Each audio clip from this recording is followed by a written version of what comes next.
Box 13, with the star of Paramount Pictures, Alan Ladd, as Dan Holliday.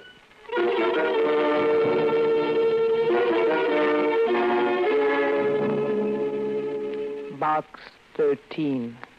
Box 13. Box 13. Box 13. Well, this is great. I come to the park to get a hot idea, but the day turns out hot, and my idea turns out cold. Idea. Well, I thought I'd find something different in a public park, and I did. A small boy mashing his ice cream cone against my brand new trousers. And all to meet a deadline. Deadline. Story idea. Why didn't I do what I should have done in the first place? Copy, boy. Hi, Mr. Holliday. Hiya. Hey, Smith, where's the lead on that fire? Hiya, Mr. Holliday. What do you say, Bill? Down towards that interview. Hiya, Dan. How are you, Joe? Where's the makeup on page 4? Hi, Holliday. What's a good word, boy? Hiya, Mr. Holliday. Hiya, Suzy. Anything in box 13? Box 13, starring Alan Ladd as Dan Holliday.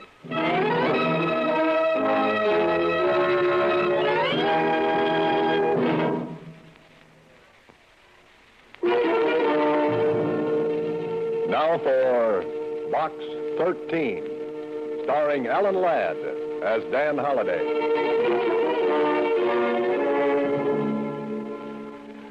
Go to the park and get a story idea about romance. Sure, why not? What do I come back with? Gravel in my socks, sand in my shoes, and a June bug in my hat band. Holliday, why didn't you pick a different profession like driving a coal truck? Mr. Holliday. What's that, Suzy? I said there's a message in box 13 for you. Oh, thank you, Suzy. Thanks so much. Don't mention it. Say, you got a faraway look in your eyes today. Yes, but only as far as the dry cleaners. Dry cleaners? Have you ever had a small boy wipe his ice cream cone off on your trousers? Oh, girls don't call them trousers. In our set, it's slacks. So it is, Suzy. So it is. Well, see you later. Okay, if you say so. But I still don't like that look in your eyes. You look like you might get into trouble. You know what I think after spending the day in the park? What? Trouble will be a welcome relief.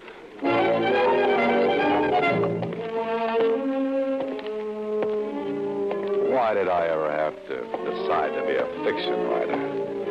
I could have stayed a newspaper reporter. I could have kept on writing those snappy obituary notices and worn a hat that turned up in front and shoes that did the same thing. Well, better see what's in this envelope.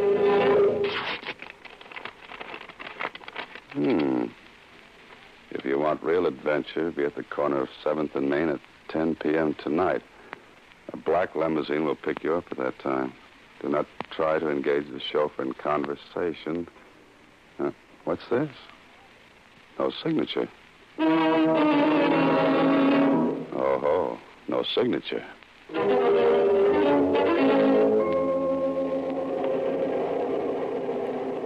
Black limousines, chauffeurs who won't talk. Meetings on street corners at 10 o'clock at night. Well, this should be interesting. Oh, there it is, a black limousine. And look at that chauffeur. This way, Mr. Holliday. Oh, thanks.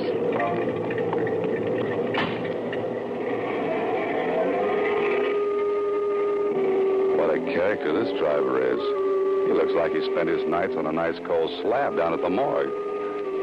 Wonder if I can get him to talk. Driver. I said driver. Oh, chauffeur. Oh, you. Oh, pardon me.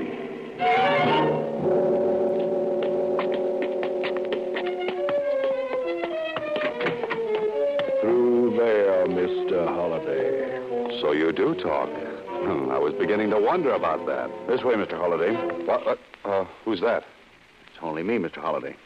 That black suit, it makes you almost invisible, you know. Yes, I know. Follow me. You're curious about the way you were brought here. Did it frighten you? Maybe. Maybe not. This room, please. My office.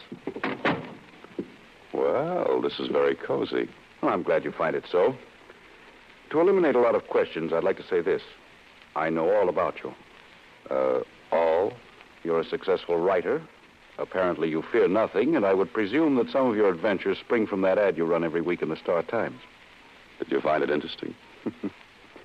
Adventure wanted. Will go any place, do anything. Do you catch many people with that ad? I caught you. Or is that vice versa? I had you investigated, Holliday. I know where you live, what you do. The newspapers have told me of your experiences. What are you leading up to? You'll notice I had you brought here by a devious route. I wanted to be sure no one knew you were here. Go on. How much do you know about insurance, Holliday? A great many people buy it. A great many don't. And of those who do buy, a great many intend to defraud, to steal from their insurance company. Now, look, this is a racket. I'm not interested. My name is Abner Blake. I'm the chief investigator for Northern Insurance. Oh. Do you remember the disappearance of Dr. Max Alexander? I read something about it. Why? He carried a very large policy with us. He's been gone almost 7 years. When his 7 years are up, the law will permit his widow to collect. And Holliday. Yes? I don't think Alexander is dead.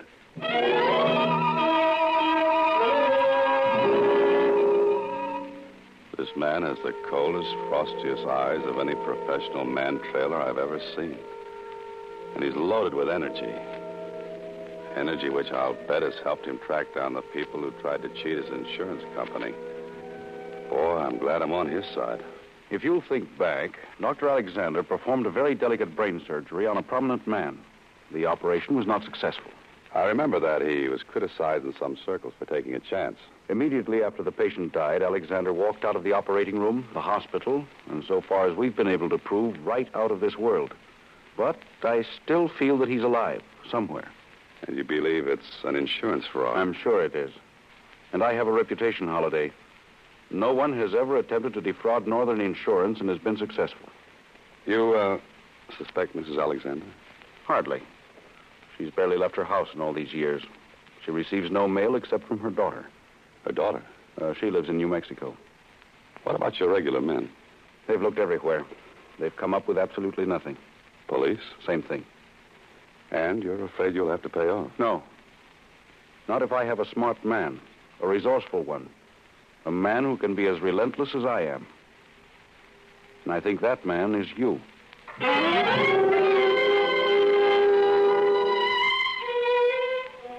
If Shakespeare were alive, he would cast Abner Blake in the role of Macbeth and throw him an extra part as one of the witches. But that's no affair of yours, Mr. Holliday. You've got to find a man who's been gone for almost 7 years. And if you were the hero of this story, you'd go to the files of a newspaper and look into the past. Well, if it isn't Dan Holliday, what are you doing down in the morgue of the Star-Times? What would anybody be doing down in the morgue, Mac? Well, some of them just lay there. You know me, Dad. I just got to have my little joke once in a while. Now, what was it you're looking for? Oh, the clips on a citizen named Dr. Max Alexander. What have you got on him? The works, Dan. The whole works.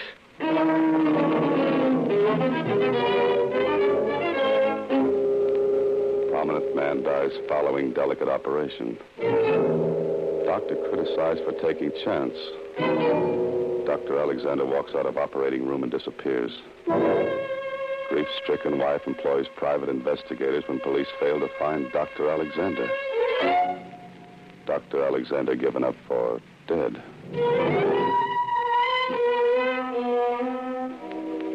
Not a bad-looking citizen, the doctor.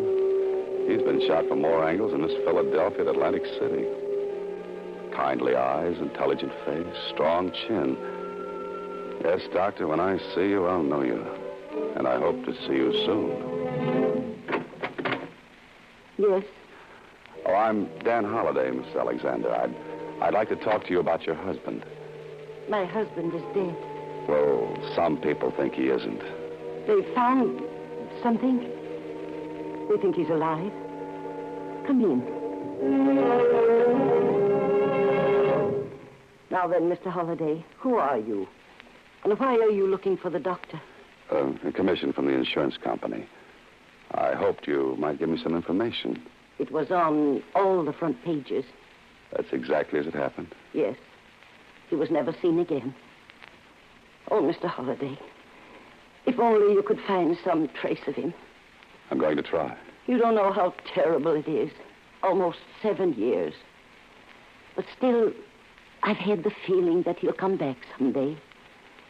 He'll look for me, too. Well, of course. I miss him so. What about your daughter? After her father's disappearance, she couldn't stand it here in town. She went to our ranch in New Mexico. Oh? Her father's disappearance broke her heart. I pray you find him.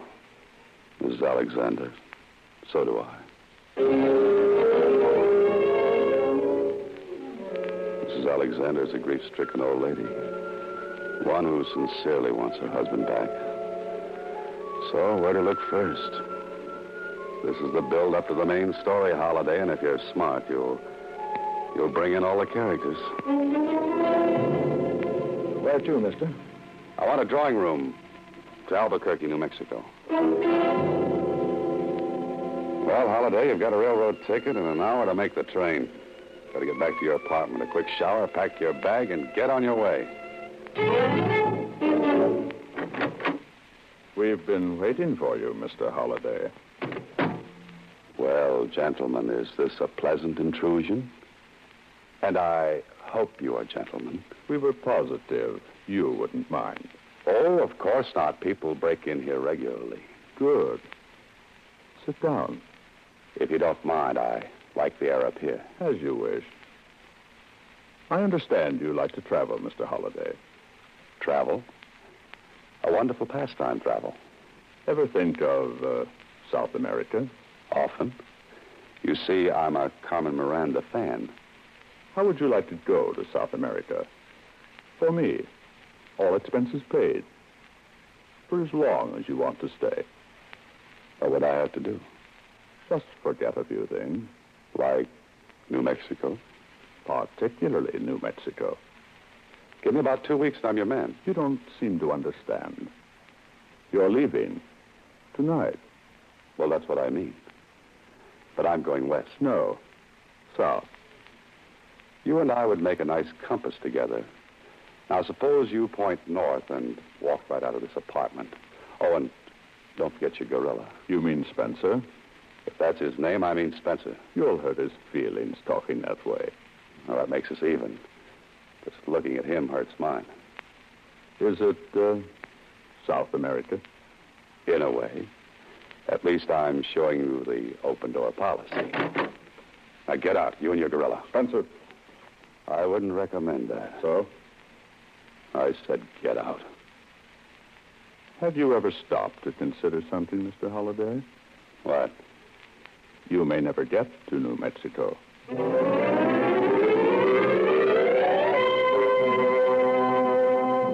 You are listening to Box 13, starring Alan Ladd as Dan Holliday.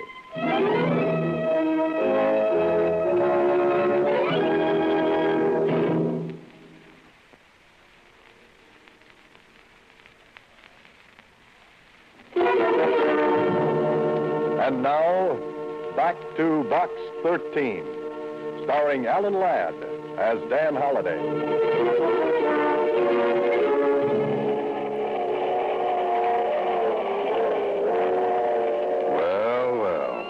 Now you've got all the ingredients for a story. Insurance investigator doesn't believe doctor is dead. Wife doesn't believe doctor is dead. 2 men try to stop writer from making further investigation. All right, Holliday. Write the rest of the plot. Or maybe you'd better hit the sack.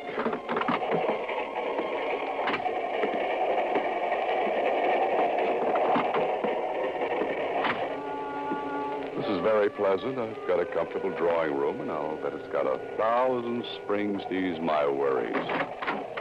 Uh-oh. The man with the urge to send me to South America. Well, I've got something for him. Go. Now, fellow, what's the big idea of breaking in here? I'm sorry. I must have come into the wrong drawing room. You came into the wrong apartment a couple of hours ago. Now, what do you want? I just want to go to sleep. In my traveling bag? I was looking for my razor. I wanted to shave. You just had a close one. Come on. Where? To find out if you got space in this train. If you haven't, we'll make some for you. Under guard in the baggage car.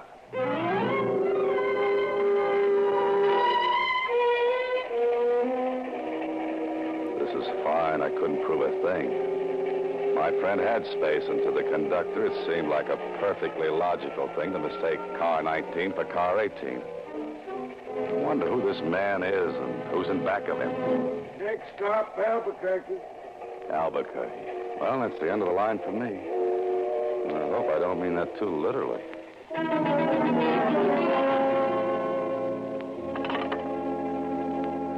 Long distance? I want to speak to Catherine Alexander at the Bar Cross Bar Ranch just outside of Valmont. Yes.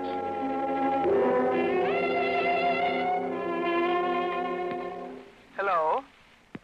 Miss Alexander? Yes? This is Dan Holliday. Wonder if I might come out to the ranch and see you. Oh, you're the man who's looking for Father. Mother wired me about you. Was it complimentary? Mother said she believed if anyone could find Dad, you could. Come right out. I want to talk to you. And I want to talk to you.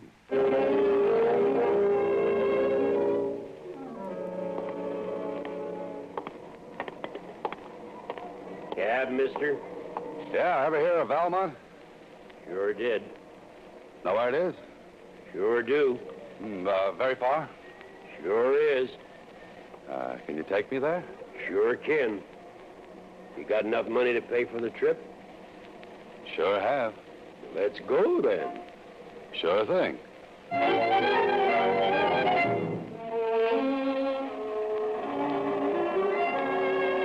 This is New Mexico, Holiday. Breathe deeply and treat your lungs to a shot of straight ozone. 20 miles to Valmont, and all you've seen on the whole trip is 4 buzzards, 3 in the air, and the 1 driving. And if he's a cab driver, I'm a flying disc. Car behind. Yeah, so I hear. Wants me to pull over. Don't do it. Know them fellas? One of them is Spencer. Friend of yours? That depends on what you mean by friend. I gotta pull up. Those guys are gonna run me into the ditch. Can you fight? Nope. Then can you recommend a good dentist? What for? Something tells me that when this is over, I'm going to need a new set of teeth.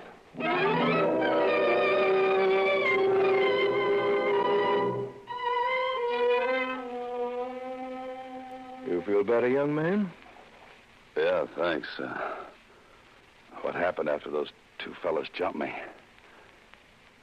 Who are you? My name is Moran. I'm the caretaker up at the Bar Cross Bar Ranch. I was coming down this way when you were forced off the road. Oh. Well, what happened to the driver? Last I saw of him, he was just a cloud of dust. I remember now. I got out of the car. He drove away. Those 2 fellows started to beat you up good. When they saw me coming, they ran off, too. You had a mighty close call, young man. I had 3 of them. After this, my luck runs out. Somebody after you? And vice versa. Say, how far is the ranch? Half a mile up the road. Better take it easy. Come on, I've got to get to the ranch. Feel you can make it? My friend, I've got to make it.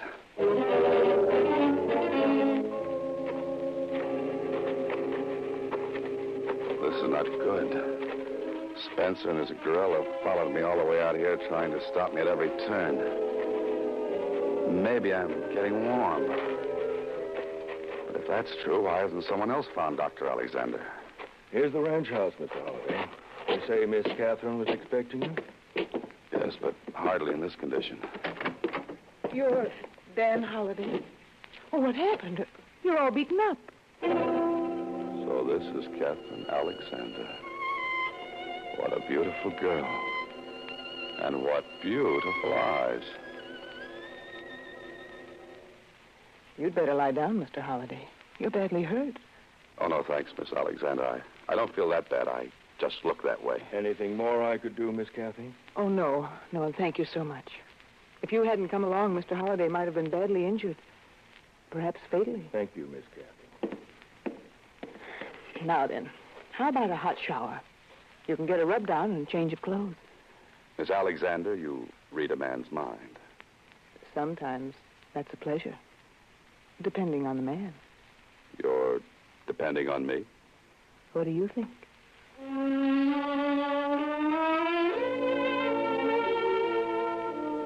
Well, this is more like it. Hot shower, brisk rub down, little iodine on a few... Ouch, ouch, it stings. And Catherine was kind enough to loan me some riding clothes. That should indicate a sojourn in the saddle out on the desert, with the stars blinking their approval of my companion. Blinking approval? Holliday, you're an incurable romantic. Isn't this beautiful? That gorgeous sky and the stars. You love it, don't you? I always have. Always will. Have you been here long? The Bar-Cross Bar belonged to my dad. We used to come out during the summer. Now I live here all the time. Alone? Oh, there's always Moran. Moran? He's a strange old fellow. People around here say he's a little touched. But he's been wonderful to me.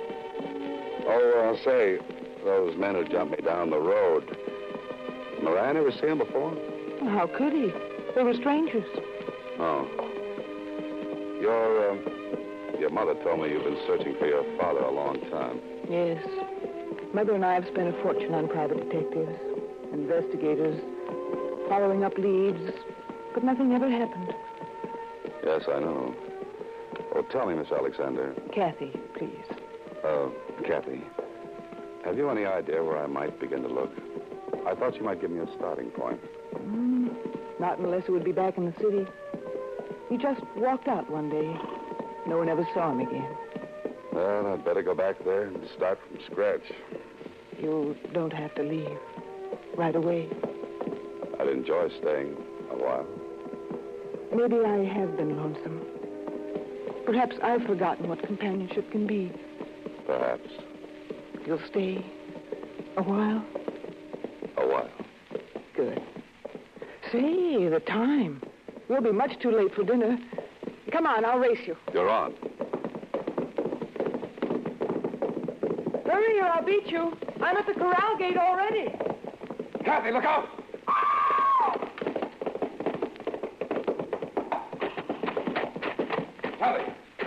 Kathy. Mr. Holliday, what happened?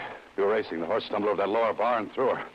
Look at that gash in her head. She's unconscious. I hope she isn't seriously hurt. Well, stand there, man. Get into the house. Call a doctor. Yes, doctor.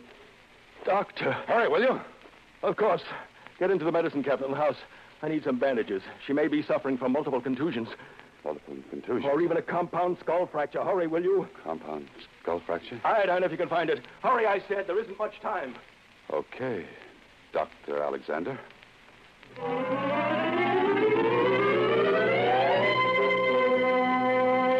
You are listening to Box 13, starring Alan Ladd as Dan Holliday.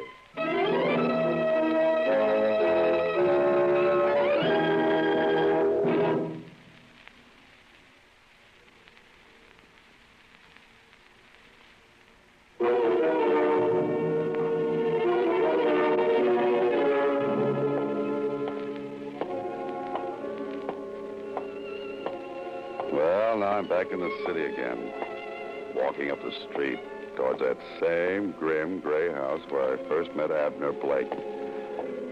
Up the steps, Holliday, and write the final chapter.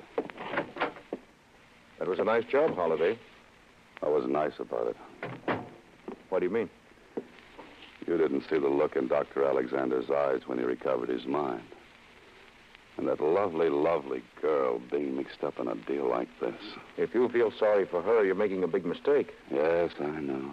She was following him the day he walked out into the country. She'd almost caught up with him when a hit-and-run driver knocked him down. That's when she got the idea for the Disappearance Act. Why not? The doctor's face had been so damaged that no one would ever recognize him. And he'd lost his memory to top it off. We've got the daughter and the mother in custody. Just think, if she hadn't have fallen off that horse, I might never have been able to prove that Dr. Alexander was alive. I know. Hiding him on his own ranch was the daughter's idea, too. Why not? No one would pay attention to an old man puttering around the place. I've got a story, and I don't like it. Mother and daughter hide amnesia victim to collect insurance. Oh, excuse me. Blake speaking. Yes, he's here. For you, Holiday. Oh, thanks. Hello. Mr. Holliday, this is Suzy. Oh, yes, Suzy. There's a message for you in box 13. Shall I read it to you? Now, Suzy, you know you're not supposed to open my mail. But this is already open. It's a postcard. Oh. Is it interesting? I think it is. All right, come on. Tell me what it says. It says, rental for box 13, $15. Oh, fine. Goodbye, Suzy. Next week, same time, Alan Ladd stars as Dan Holliday in Box 13.